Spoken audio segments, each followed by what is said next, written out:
करुणा और सब्र की मिसाल है वो। अपनों पर बन आए तो अपनों के लिए लोहे की ढाल है वो। ऐसी ही लोहे से बनी कुछ स्त्रियों से आपको मिलाने और रूबरू कराने का मंच है ये। वेलकम टू स्त्री शक्ति। लोहे के इरादे, स्त्री का साहस, फूल सहरा में खिला दे। स्त्री की ताकत, लोहे के इरादे, फूल सहरा में खिला दे। स्त्री का जज्बा, स्त्री शक्ति, स्त्री शक्ति, स्त्री शक्ति को सलाम करती हूँ। स्त्री शक्ति, स्त्री शक्ति। हम में से हर एक इंसान पहली बार चलना अपने माता पिता की उंगली पकड़कर सीखता है, पर जब हमारे माता पिता को उनकी जीवन संध्या में हमारी उंगली की जरूरत होती है तो हम में से कई अपनी उंगली तो क्या, अपना पूरा हाथ ही झटक लेते हैं। जब माँ बाप को हमारा सहारा चाहिए होता है, अपनी आंखों में हमारी रोशनी चाहिए होती है, तो हम में से कई उनसे अपना मुंह मोड़ लेते हैं।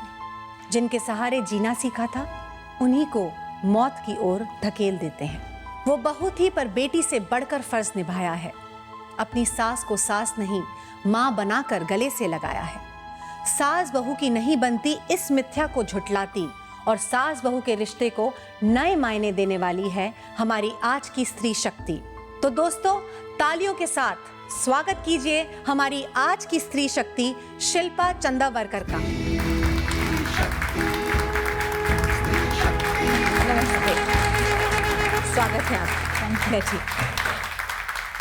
शिल्पा जी, सबसे पहले मैं आपको धन्यवाद कहना चाहूंगी कि आज स्त्री शक्ति बनकर आप हमारे स्त्री शक्ति के मंच पर आई हैं। Thank you so much. सबसे पहले मुझे बताइए कि आपकी शादी कब हुई, किस परिवार में हुई? मेरी शादी 20 साल पहले हुई जी। मैं गुजराती हूँ जी। मेरी शादी कोंकणी परिवार में हुई। मेरे सास और ससुर थे जी। और मेरे जेठ और उनकी फैमिली ऑलरेडी यूएस में रहते थे। मेरे ससुर जी को पैरालिसिस का अटैक हुआ था, तो वो करीबन 9 साल बेड रिडन थे और मेरी सास उनकी देखभाल करती थी। शादी के बाद 3 महीने में मेरे ससुर चल बसे। उसके बाद हम बस 3 ही थे घर में, मेरी सास और हम दोनों। आपकी सास भी बीमार पड़ गई थी, तो वो कब हुआ? वो बहुत ही इंडिपेंडेंट नेचर्ड, डोमिनेटिंग, अपना सब काम खुद करती थी, घूमने फिरने का शौक रखती थी, बहुत ही ज़्यादा इंडिपेंडेंट थी। फिर धीरे धीरे हमें लगने लगा कि कुछ उनका बिहेवियर चेंज हो रहा है, गुस्सा हो रही है, चिढ़ रही हैं। फिर धीरे धीरे लगने लगा भूल जाती है, हमारे नाम भूल जाती हैं, फ़ोन नंबर्स भूल जाती हैं। जब मैं काम से आती थी तो ज़्यादातर हम दोनों साथ ही आते थे, मैं और मेरे हस्बैंड, हम एक साथ काम करते हैं। तो पहले वो मुझे पूछती थी गौरिश कब आएगा, अगर वो मेरे साथ नहीं आए तो। फिर धीरे धीरे मेरा बेटा क्यों नहीं आया, अपने बच्चे का नाम भूल जाना, तो मुझे थोड़ा मतलब वो पहले मेड का नाम भूल जाती थी, आसपास पड़ोसी का नाम भूल जाती थी, तो मुझे लगता था ये ठीक है, कोई बात नहीं। ये सारी चीजें सिर्फ आपको ही दिख रही थी या आपके हस्बैंड को भी दिख रही थी? मेरे हस्बैंड को भी दिख रही थी, बट शायद उन्हें एक्सेप्ट नहीं हो रहा था, या फिर वो बोलते थे कि मतलब वो दिन भर कुछ नहीं करती तो उन्हें कुछ और काम करना चाहिए, उनका मन कोई और चीज़ में लगा रहना चाहिए। मतलब क्यों वो चिढ़ जाती थी, जब भी गलतियाँ होती थी तो गुस्सा होती थी तो वो सारा मुझ पे ही निकलता था। जी। तो उनको सबको लगने लगा धीरे धीरे कि मैं कंप्लेंट कर रही हूँ, प्रॉब्लम कोई इतनी बड़ी नहीं है। पर मेरे जेठ डॉक्टर हैं यूएस में, उनसे मैं बात करती थी क्योंकि आई यूज्ड टू फील कि मेडिकली वो शायद ज़्यादा समझ लेंगे। वो एक बार आए भी थे, इंडिया जब आए थे तब हमने मम्मी के टेस्ट भी करवाए थे, एमआरआई करवाया था, उसमें थोड़ा सा ब्रेन डिजेनरेशन भी दिखाई दिया। बट अगेन सब बोलते थे योगा कीजिए, प्राणायाम कीजिए, उनको सुडोकू करवाइए, पजल्स करवाइए, बिजी रखिए ताकि ब्रेन वर्किंग रहे। 1-2 डॉक्टर्स ने ये भी बोला था कि थोड़ा पेशेंटली उनसे बात कीजिए, 2-4 इंस्ट्रक्शंस एक साथ मत दीजिए, ये भी करो वो भी करो, वो शायद समझ नहीं पाएंगी। तो कब वो टर्निंग पॉइंट आया जब आपको लगा कि अब मुझे एक कदम उठाना पड़ेगा और सीरियसली देखना पड़ेगा कि क्या प्रॉब्लम है? एक्चुअली क्या हुआ, मेरे चाचा एक एक्सीडेंट में गुजर गए सडनली, और मुझे 3-4 दिन अपनी माँ के घर, अपने मायके रहना पड़ा वो वक्त। उस वक्त मेरे पति को घर पे अपनी माँ के साथ रहना पड़ा। तब मेरे पति को समझ में आया कि मैं जो बोल रही हूँ दिन भर के ये जो छोटे प्रॉब्लम्स हो रहे हैं वो सच में इतने छोटे नहीं हैं या इतना नॉर्मल सा बिहेवियर नहीं है। तो जब उन्हें 4 दिन अपनी माँ के साथ अकेले रहना पड़ा, उसके बाद मतलब ही स्टार्टेड बिलीविंग मी।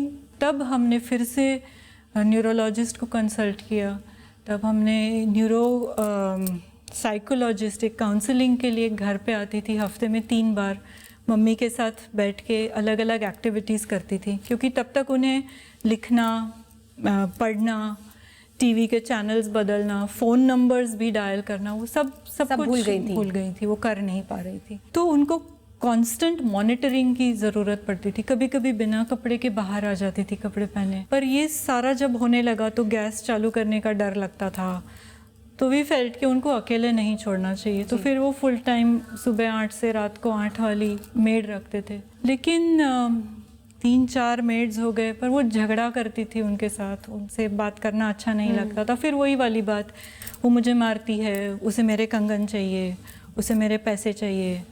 अब हमें हमेशा डर रहता था कि अगर वो सच बोल रही है मम्मी, तो फिर हाउ सेफ इज़ इट कि हम उनको अकेला छोड़ दें घर में। अब आप इतना समझ रही थी अपनी सास को, और सारी छोटी छोटी चीज़ें जो हैं वो सिर्फ आप ही सोचती थी, तो क्या ये आपके हस्बैंड ने नोटिस किया और आपको कहा, आपकी प्रशंसा की इस बारे में? डायरेक्टली नहीं, बट हाँ वो समझते हैं, आई नो समझते हैं।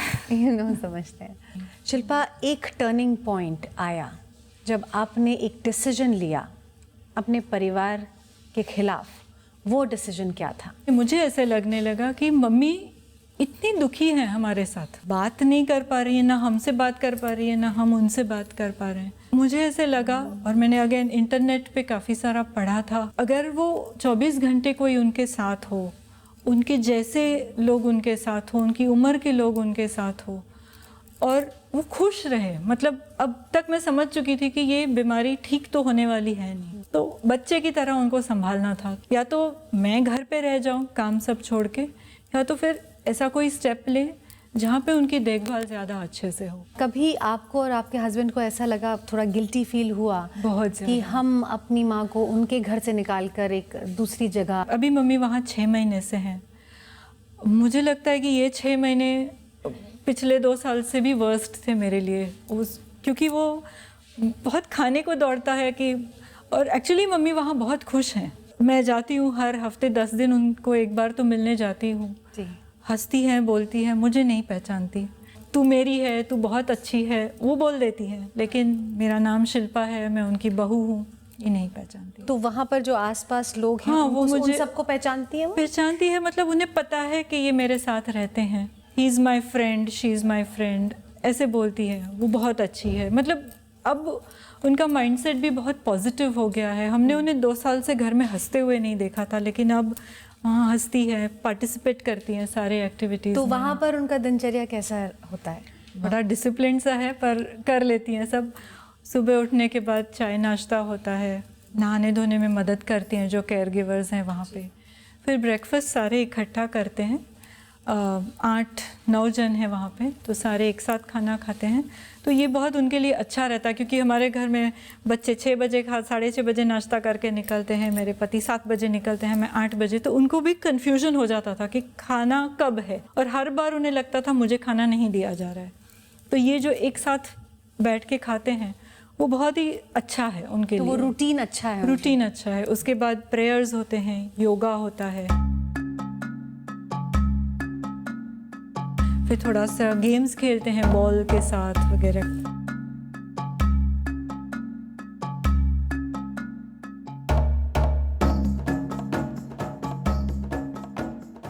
लंच करते हैं, लंच के बाद आराम करते हैं कंपलसरी 1-1.5 घंटा सब, और इतना क्वाइट रहता है ना, तो फिर वो खुद भी शांत होके लेटी रहती है। तो अब मुझे आप ये बताइए कि अभी आपको जो डिसीजन आपने लिया अपने पति के साथ, तो वो अब आपको लगता है कि मेरा राइट डिसीजन था?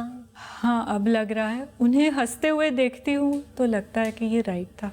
ये बीमारी बहुत बुरी है, भगवान करे किसी को ना हो, बट अगर ये हुई है तो I think this is the best way to deal with it. और एक चीज़ मुझे बताइए, आपके बच्चे उनका व्यवहार अब उनके प्रति क्या, वो जाते हैं उनको मिलने? मेरी बेटी बहुत अटैच्ड है दादी से, जी। तो वो सामने से मन करती है दादी को मिलना है, मेरे साथ आ जाती है। एक दो बार थोड़ा धक्का सा बैठ गया था जब मम्मी ने उन्हें पहचाना नहीं, बट एक्सेप्ट कर चुके हैं वो। मैंने एक्चुअली खुद एक कोर्स किया है डिमेंशिया काउंसलिंग में, तो जब मैं वो पढ़ती थी तब मैं बच्चों को भी समझाती थी कि दादी का ये प्रॉब्लम है, ऐसे हुआ है, इसलिए वो ऐसे बिहेव करती हैं। दोस्तों, जहां शिल्पा ने बहू से बेटी बनकर अपनी सास का हाथ थामा, वहीं दूसरी ओर एक बेटे ने अपने बुजुर्ग माँ बाप के साथ ऐसा कुछ किया कि उन्हें अदालत का दरवाजा खटखटाना पड़ा। इस दर्दनाक कहानी पर और रोशनी डालेंगे इस छोटे से ब्रेक के बाद। स्त्री शक्ति, स्त्री शक्ति। स्त्री शक्ति में मैं फिर से आप सभी का स्वागत करती हूँ। आज हम एक ऐसी महिला से मिले जिन्होंने अपनी सास की जिंदगी बेहतर बनाने के लिए काफी कुछ किया, लेकिन कुछ बच्चे ऐसे भी हैं जो अपने माँ बाप को ही मजबूर कर देते हैं उनके खिलाफ कदम उठाने के लिए। उन्हीं में से एक नाम है सैफुद्दीन टाकीवाला और कुलसुम टाकीवाला। इनकी कहानी सुन के अगर आपका दिल ना पिघला तो खून जरूर खौल उठेगा। तो दोस्तों, तालियों से स्वागत कीजिए सैफुद्दीन और कुलसुम जी का।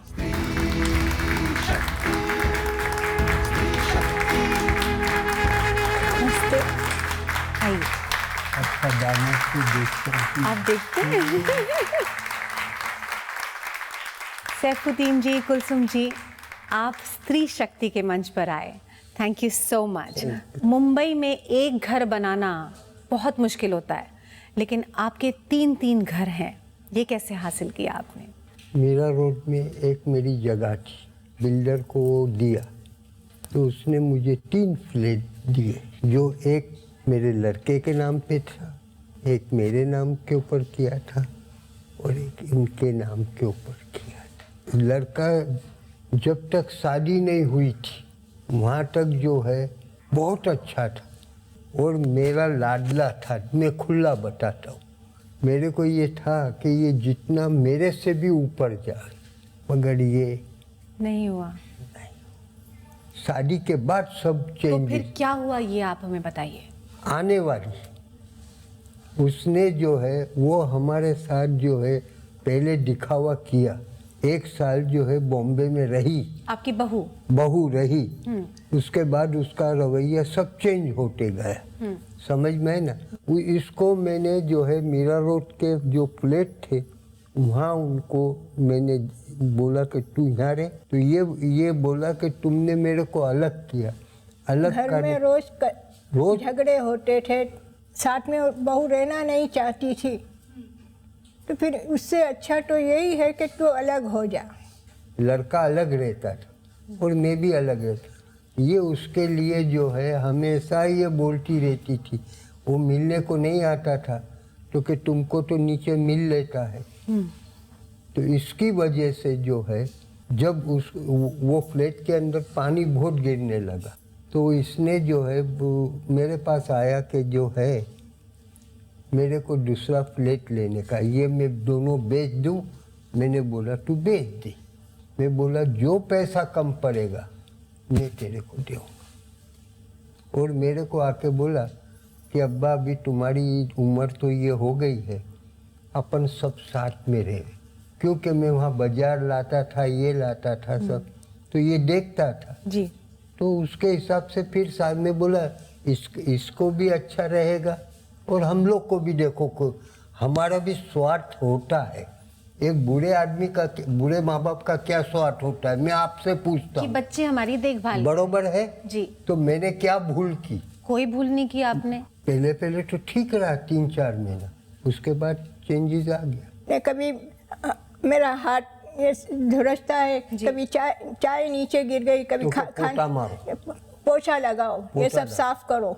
आपके बेटे जो थे वो देखते नहीं थे? वो खड़ा देखता था, चेंज हो गए। वो भी चेंज हुआ। चेंज हो गया। जब चेंज हो जाएगा जब भी, तो अगर बेटा मेरे साथ होता तो उसकी मजाल क्या थी कि कुछ कर सकता। मैंने यहाँ तक बोला कि जब तू ये बोला कि अपन साथ में रहेंगे, तो उसने जवाब क्या दिया, मैंने तो बोला मगर तुम क्यों माने। वो चाहते ये थे कि ये फ्लैट के अंदर पूरा, यानी तुम अभी से हमको लिख दो, क्योंकि उसको मालूम था कि ये फ्लैट के अंदर मेरी 2 बेटियां भी हैं। एक की शादी हो गई और एक जो है उसको डाइवोर्स हो गया। जी। तो वो पूना में रहती, उसकी लड़की डॉक्टरी पढ़ रही। तो वो यहाँ आती थी रहने? इधर आने ही नहीं देती है, वो आती ही नहीं है। हमको जाना क्यों पड़ा पुलिस चौकी में? हम किसके खिलाफ गए? अपनी औलाद के लिए गए। कौन माँ बाप ये चाहता है कि अपनी औलाद के सामने पुलिस के अंदर जावे या उसको जेल हो या कुछ भी हो, वो बात की बात है। अभी क्या है कि हम ये उम्र के अंदर खाने के फापे हो जाते, हमारा फ्रिज बंद कर देती, कुंडी से यूं मारे, इसको धक्का मार दे रहे। अभी क्या करें हम? एक बार तो इतनी जोर से मेरे को धक्का मारा कि मैं यहाँ से धक्का मारा कि मैं दीवार से जाके टकराई, और लड़का पीछे खड़ा देख रहा है। और जब पुलिस कंप्लेन की तो लड़का पुलिस के अंदर ये बोलता है, वो बदल गया कि नहीं, धक्का नहीं मारा ही नहीं। पुलिस वाले आते हैं तो खाली अरे तो ये तो तुम्हारा आपसी मामला है, ये कोई बात हुई? तो अभी आप मुझे ये बताइए कि आप पुलिस के पास गए, आपने कोई केस किया? हाँ, मेरा सब एनसी हुई, FIR हुई और अभी चैप्टर केस भी हो गए। चैप्टर केस भी हो गया है। इनका पर्सनल फ्लैट बोगस साइन करके बेच दिया। वो जो एक फ्लैट, 3 फ्लैट थे, एक जो आपके नाम था। हाँ, वो उसका पैसा ले लिया है। ये तो इसने आगे बेच दिया, हमको तो अभी मालूम पड़ा। जब आपने कोर्ट में अपने बेटे का सामना किया पहली बार, तब आपको कैसा लगा? देखो, मैं माफ करना, मैं खुला बोल रहा जी। मेरे को ऐसा लगा ही नहीं। मेरे को ऐसा लगा कि मैं बेटे के सामना नहीं करता हूँ और का सामना कर रहा हूँ। देखो, मैं खुली बात कर रहा हूँ। हॉस्पिटल के अंदर ये मेरा बेटा है ही नहीं, और किसी का बेटा, हमने पाला इसको, और मेरा बेटा और कहीं गया होगा और दूसरे का बेटा मेरे पास आ गया, बस। और मैंने जो है, मैं खुला यहाँ ही बोल रहा हूँ, उसको वो भले टीवी के ऊपर देखे, मैं मेरी हर जायदाद के अंदर से उसको रद्द बातल कर चुका।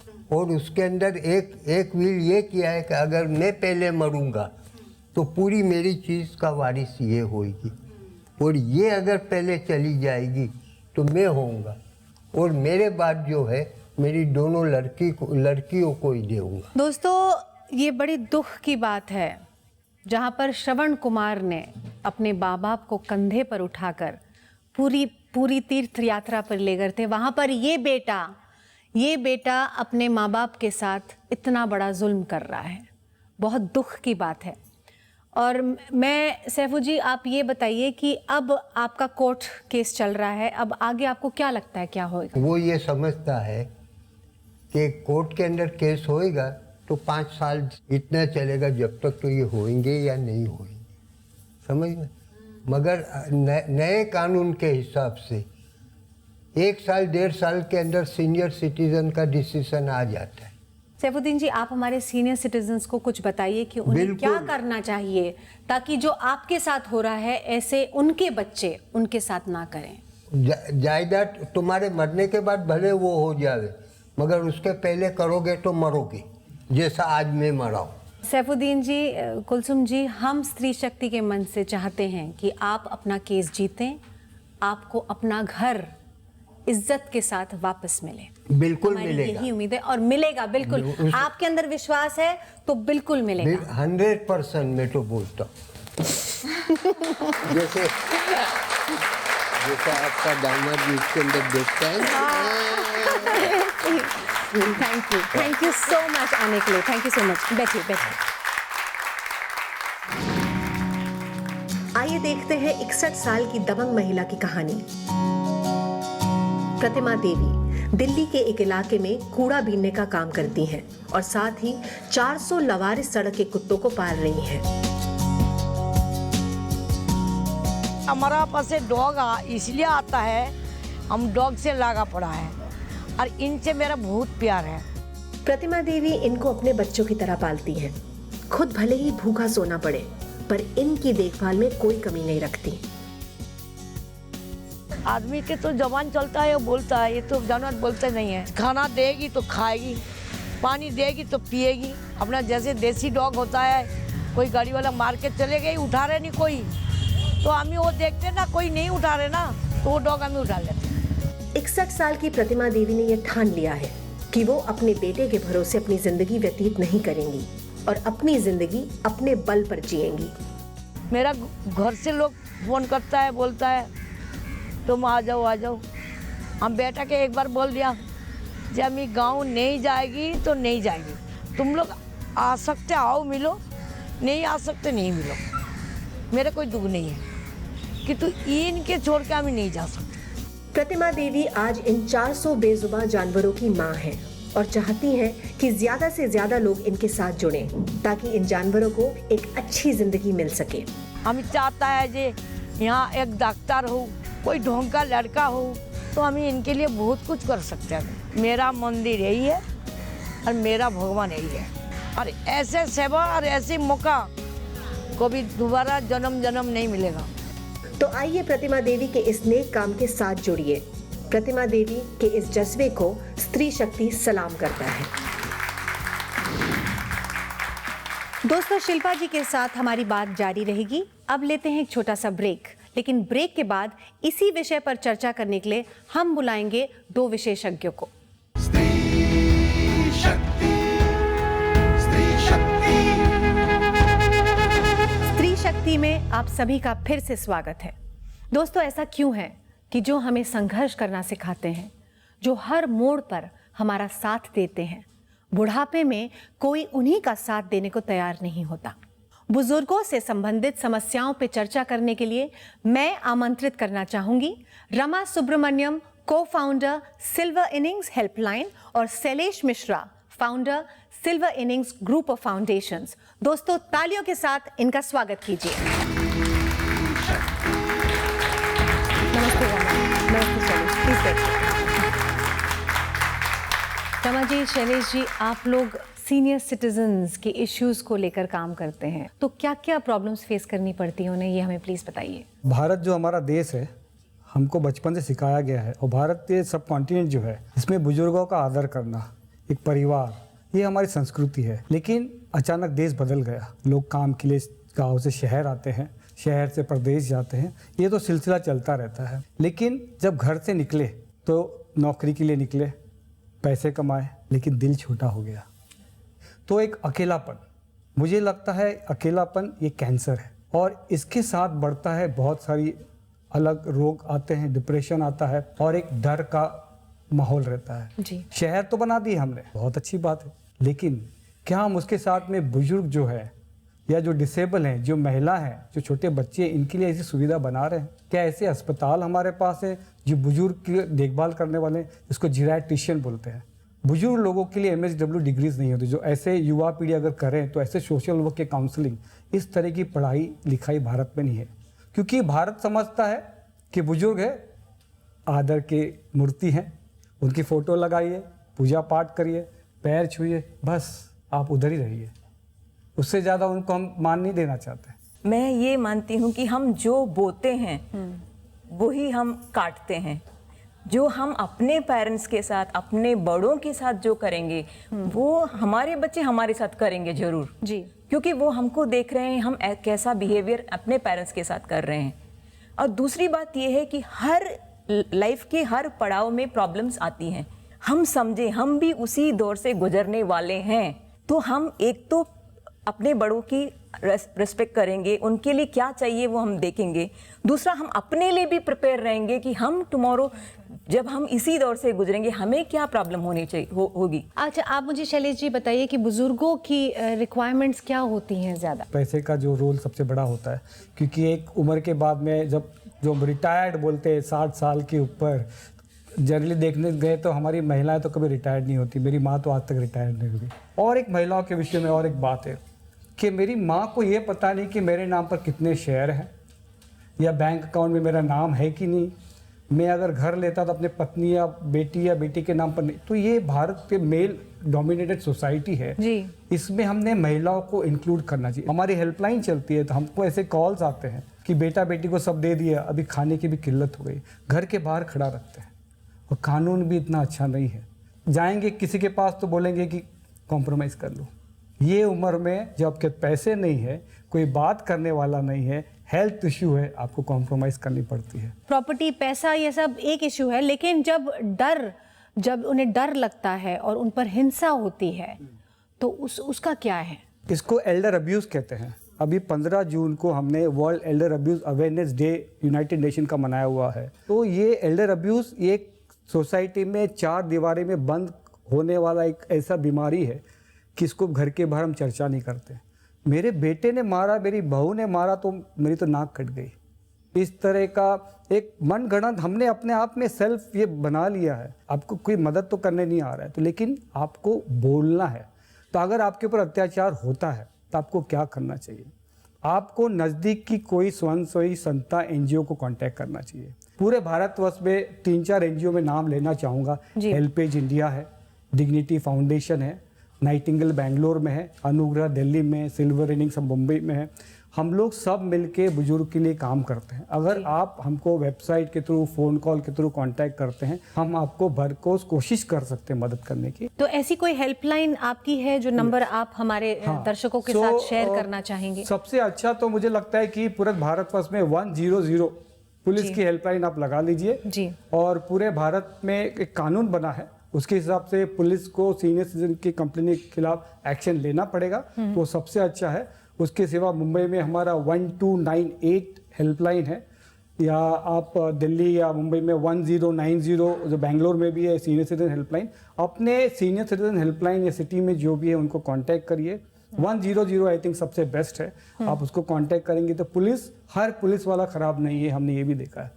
बहुत पुलिस वाले हमको मदद करते हैं। 2 वीक पहले Elder abuse awareness day world भर में मनाया गया था। हमने इसी दौरान अवेयरनेस के लिए, प्योर अवेयरनेस के लिए एक वीडियो बनाया। वो एक युवा का एक मनोदशा है कि वो किस तरह से अपने, जब वो यंग था, अपने लिए सब कुछ करता है, लेकिन अपने पापा और मम्मी को पीछे के कमरे में रखता है। लेकिन वही कुछ सालों के बाद जब वो बूढ़ा हो जाता है, उसके बच्चे बोलते हैं, पापा अब आप पीछे के कमरे में जाइए, अब आपका टाइम आ गया है। तो ये एक बहुत ही टचिंग पोएम हमने अवेयरनेस के लिए हमने वीडियो बनाया और हमने सबको दिखाया। लोग इतने प्रभावित हुए कि सब अपने बुढ़ापे की तरफ सोचने के लिए मजबूर हो गए। तो ऐसे इवेंट्स हम अवेयरनेस के लिए बहुत सारे करते हैं। तो दोस्तों, रमा जी ने जिस वीडियो की अभी बात की, उस वीडियो को हम आप सभी को दिखाना चाहते हैं। आइए देखते हैं। पीछे का कमरा। अब किसके पास वक्त है यहां? अब कौन जनाजे में रोता है? और एक दिन तो सबने मरना होता है। ये तो इस कॉलोनी में रोज का लगा रहता है। आज किसी का बाप मरा है और कल किसी का चौथा है। उनके जीते जी न गए हम कभी, अब जनाजे में जाने से क्या होता है? यूं ही नहीं मैंने अपनी ये दुनिया बनाई है, अपनी सांस से सांस रगड़कर इस घर की ईंट ईंट बनाई है। देखो इस हवादार मकान को, बाहर के कमरे से सनराइज और टेरेस से सनसेट होता है। पीछे का कमरा, उसे बंद ही रहने दो यार। पीछे का कमरा तो बूढ़े माँ बाप के लिए होता है। खैर, जीवन है ये, और ये ऐसे ही चलता रहता है। आंखों के कोरों से रिश्ता हूं देर तक, जब मेरा बड़ा बेटा मुझसे आकर ये कहता है कि पापा, पीछे के कमरे में अब की दिवाली आपका फेवरेट ब्लू कलर करवाएंगे। अब की जो दादा दादी गए चाचा के यहां, तो फिर इसे आपका स्टडी रूम बनाएंगे। हाथों से छूटता मेरा वर्तमान अब मुझे मेरे भविष्य के पास लाने लगा है। टेरेस से सनसेट के बाद का अंधेरा अब पूरे घर पर छाने लगा है। पीछे के कमरे का खौफ अब मुझे सताने लगा है।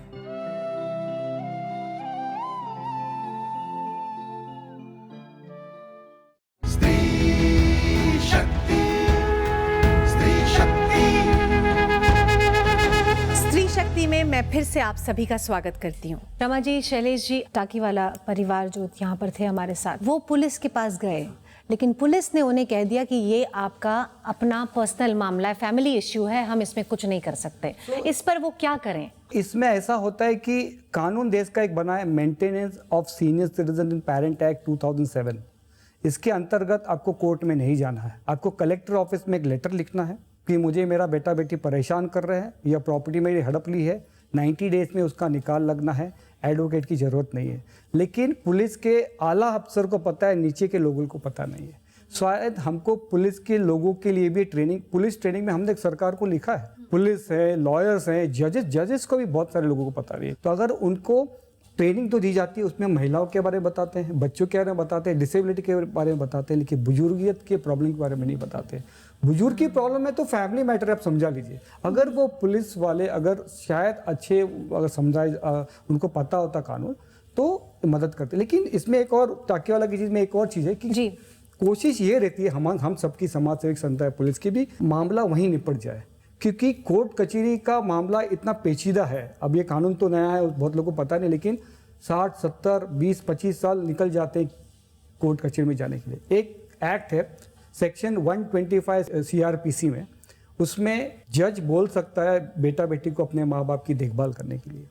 हामा एक्ट है, हिंदू मेंटेनेंस एक्ट, जो अडॉप्शन एक्ट है, उसके अंदर आप माँ बाप बच्चों से मेंटेनेंस ले सकते हैं। डोमेस्टिक वायलेंस एक्ट, ये सिर्फ महिलाओं के लिए यूज़ किया जाता है, लेकिन बुजुर्ग के ऊपर अत्याचार होता है तो DV एक्ट में आप पुलिस स्टेशन जाके कंप्लेंट कर सकते हैं। ऐसा भी होता है कि कितने बच्चे अपने माँ बाप का ख्याल रखना चाहते हैं और लेकिन वो लोग काम करते हैं, इस वजह से नहीं रख पाते।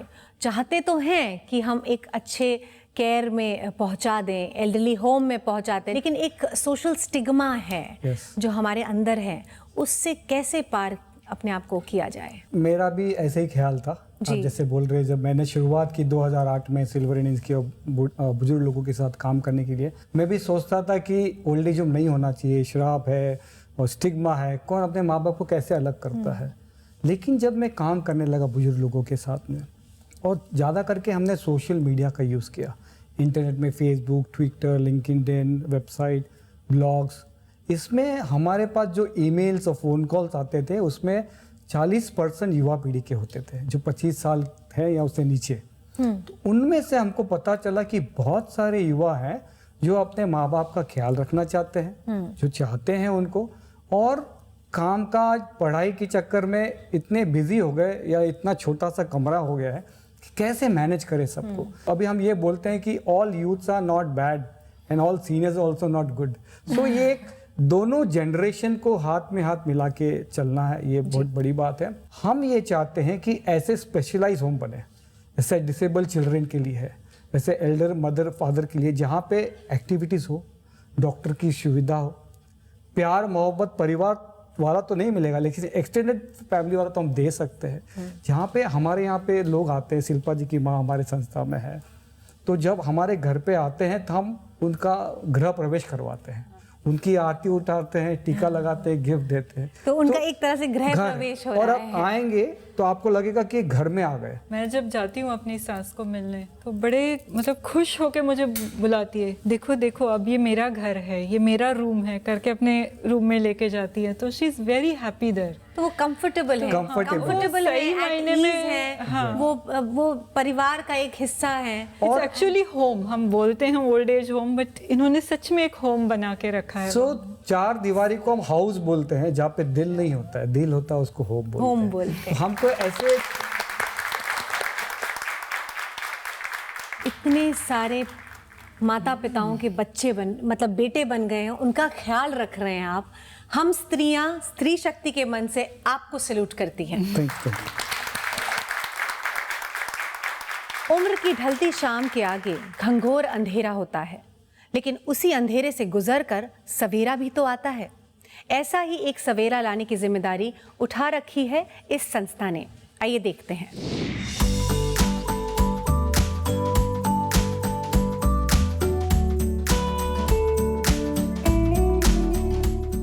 बुजुर्गों के साथ दुर्व्यवहार के किस्से तो हम रोज ही सुनते हैं, पर मुंबई में एक ऐसा आशियाना है जहां अल्जाइमर्स और डिमेंशिया से पीड़ित कई बुजुर्ग रहते हैं। कुछ अपनी मर्जी से और कुछ अपने बच्चों की मर्जी से। पर यहाँ दुर्व्यवहार नहीं, बुजुर्गों को खुशियाँ, सम्मान और संवेदना की भावना भरपूर मात्रा में मिलती है। सिल्वर इनिंग ये जो संस्था है, इनका ये प्रोजेक्ट A1 स्नेहांजलि है। इसमें खाली हम लोग डिमेंशिया और अल्जाइमर में जो सफ़र कर रहे हैं ऐसे रेसिडेंट्स फिलहाल हमारे पास है। आज हमारे साथ 10 रेसिडेंट्स जुड़े हुए हैं। ये एक ऐसी अनोखी स्थापना है जहां बसता है एक परिवार, एक घर जो अब उनके निवासियों के लिए अपने घर से अलग नहीं है, जहां सबका दिन रात ध्यान रखा जाता है, कई प्रकार की गतिविधियों से मन लगाया जाता है और एक सामान्य तौर से जिंदगी जी जाती है। और सिर्फ यही नहीं, त्योहार, पिकनिक और जन्मदिन भी A1 स्नेहांजलि खूब धूमधाम से मनाते हैं। हर एक सदस्य का इतना ध्यान रखा जाता है कि अक्सर वो अपने घर जाने पर जिद करते हैं कि उन्हें तुरंत A1 स्नेहांजलि ले जाया जाए, क्योंकि उन्हें वहाँ की खूब याद आती है। वो बच्चे के घर जाते हैं, लेकिन जाने के बाद उनको फिर से इधर आने को मांगता है, क्योंकि उनको हमारा सब A1 स्नेहांजलि का परिवार है, तो हमको भी अच्छा नहीं लगता। वो लोग घर जाते तो हम लोग भी बहुत उनको मीन्स ये करते हैं कि वो नहीं जाए, हमारे साथ रहे। हम भी जब घर जाते शाम को, तभी भी उनको भी लगता है कि नहीं हमारे साथ रहे। तो ये सब परिवार हमारा A1 स्नेहांजलि का परिवार है ना, तो हमको भी अच्छा लगता है, उनको भी यहाँ अच्छा लगता है। ये छोटा सा घर जहां अब सिर्फ खुशी और हंसी की आवाजें गूंजती हैं, वहां का ये निराला परिवार अब एक दूसरे का सहारा बन चुका है। एक ऐसा जहां चिंता या तनाव की कोई जगह नहीं और बसता है तो सिर्फ प्यार, आनंद और सुख का माहौल। हमारे देश को ऐसी संस्थाओं की बड़ी तादाद में जरूरत है और उम्मीद है कि बुजुर्गों को भी सम्मान से जीने का हक मिलेगा। दोस्तों, अब हम लेते हैं एक छोटा सा ब्रेक, लेकिन ब्रेक के बाद हम एक और खास मेहमान से मिलेंगे जिनका एक खास रिश्ता है इसी विषय से। मिलते हैं ब्रेक के बाद। स्त्री शक्ति, स्त्री शक्ति। वेलकम बैक टू स्त्री शक्ति। तो आइए दोस्तों, हम मिलते हैं एक मशहूर अदाकारा से जिनका इस विषय से बहुत गहरा संबंध है। तालियों के साथ स्वागत कीजिए तस्नीम शेख का।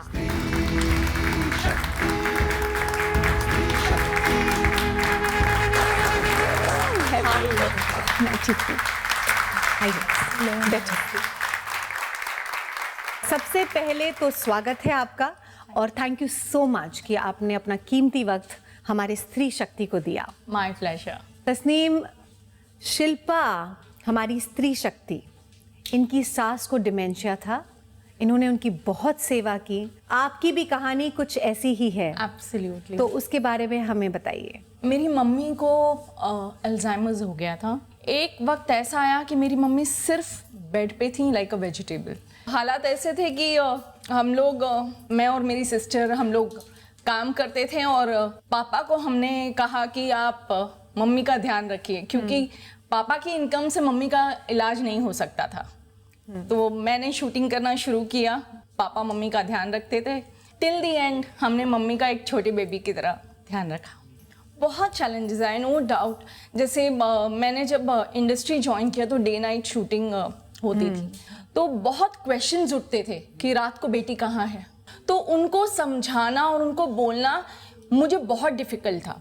सेकेंडली, मुझे मेरे पापा का सपोर्ट इतना स्ट्रॉन्ग था, वो जानते थे कि उनकी बेटी क्या कर रही है। बहुत बार उन्होंने लोगों को जवाब दिया कि आज वक्त पे अगर मेरी बेटी नहीं खड़ी रहेगी तो कौन खड़ा रहेगा। और उस वक्त मुझे याद है जब मैंने शूटिंग ज्वाइन किया था तो मुझे 1000 रुपीज़ पर डे मिलते थे और वो मेरे लिए बहुत बड़ी बात थी। और वो 1000 रुपीज़ पर डे और मैंने जो पूरा महीना काम करना और जो एक रकम मेरे हाथ में आती थी, वो शायद मुझे लगता था भगवान ने सारी अपने कायनात के पैसे मेरे हाथ में दे दिए। मम्मी की बीमारी ऑलमोस्ट 14 to 15 ईयर्स चली एंड मैंने शादी का ख्याल दिमाग से निकाल दिया था, क्योंकि मुझे पता था मैं मम्मी को छोड़ के नहीं जा पाऊंगी। एंड सॉरी,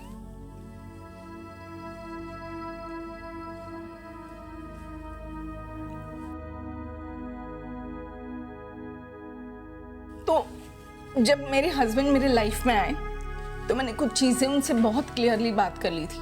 तो उन्होंने मेरे हालात बहुत अच्छी तरह से समझे। तो फाइनली उन्होंने मुझे कहा कि शादी तो हम करेंगे, पर मैं बेटा बन के घर आऊँगा, तुम बहू बन के मेरे घर नहीं आओगी।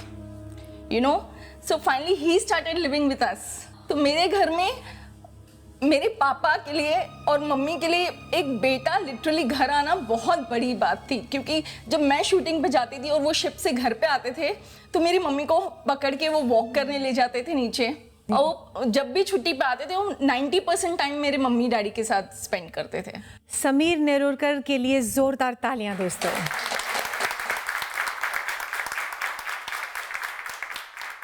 एक्चुअली ना इससे सीखने मिलता है कि हम कहते हैं ना good memories, gather good memories, but actually memories don't last for ever.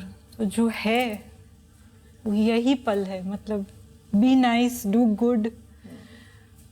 ये बीमारी ऐसी है, मतलब इट्स हॉरिबल, कुछ याद नहीं रहता, खुद तुम कौन हो वो याद नहीं रहता। तस्नीम, अल्जाइमर्स में भूल जाता है इंसान, कुछ याद नहीं रहता, लेकिन जब पहली बार आपकी माँ ने आपको नहीं रिकग्नाइज किया तब वो एहसास क्या था? बहुत ही डिफिकल्ट था Shruti, and that day I felt कि पता नहीं शायद मेरी माँ जा चुकी है। एक फिजिकल बॉडी मेरे साथ रह रही है पर मेरी माँ जा चुकी है। वो एक दिन वो ऊपर जब गई 6th फ्लोर पे, उसके बाद फिर वो फाइनली गई है, उसके बाद वो नहीं उतरी नीचे। मैंने मेरी मम्मी के गुजरने के पहले ही ब्रेक ले लिया था। मेरी बेटी मम्मी के गुजरने के पहले ही मेरी लाइफ में आ गई थी जी। तो मैं तो घर पे ही थी, और उस बीच में जब मम्मी गुजर गई तो मेरी बेटी ऑलरेडी हमारे लाइफ में थी, तो मेरे पापा के लिए थोड़ा आसान हो गया।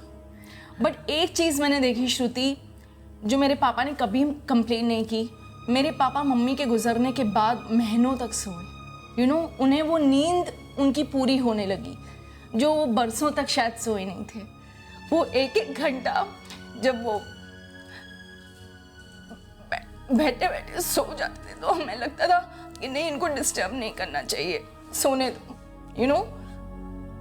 उनके लिए इतने साल जागना और बिट्स एंड पीसेस में नींद पूरी करना, उनके सोने से लग रहा था उनकी बॉडी को वो रिक्वायरमेंट जो इतने टाइम की पूरी नहीं हुई थी वो अब पूरी होने लगी है। तो somehow I felt कि मम्मी के जाने से थोड़े पापा रिलीव्ड हुए हैं, जो उनको अब आराम मिल रहा है। एंड जो कमी थी स्पाउस की वो तो रहेगी, उसे कोई नहीं फिल कर सकता, बट समवेयर वो मेरी बेटी उनके लाइफ में बैलेंसिंग फैक्टर बन गई है। ब्रेक के बाद हम तस्नीम से और हमारी स्त्री शक्ति से बहुत सारी बातें करेंगे। लेते हैं एक छोटा सा ब्रेक।